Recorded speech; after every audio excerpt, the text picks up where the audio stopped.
这样，你准备2套方案，提案的时候一起送上去。如果客户没有意见，公司一定会支持你的。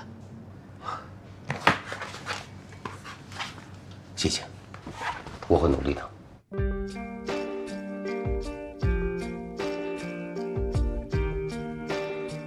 对我来说，这次红酒广告是一个来之不易的机会。如果能够很好的抓住这次机会，未来这个品牌的策划就会由我全权负责。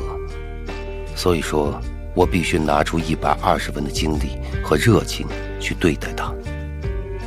就这样，这个创意在我脑子里越来越清晰，越来越完整。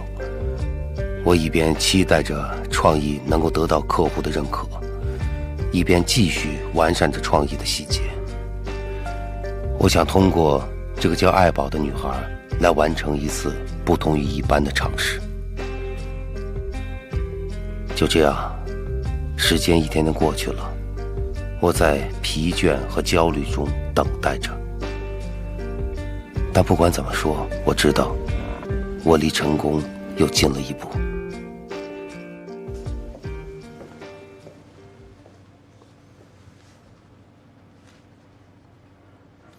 这么投入啊！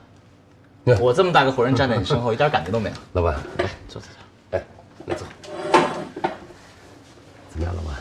我的创意客户那边通过了吗？你猜怎么着？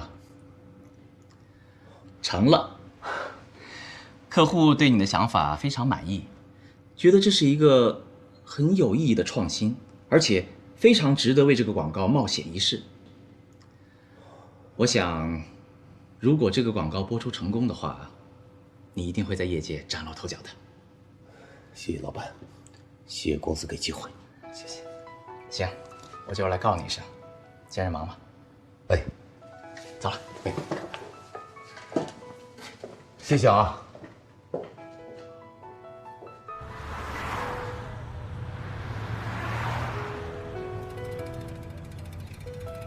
广告如期开拍了。虽然我在现场的身份是个广告策划，但说实话，实际是个杂工。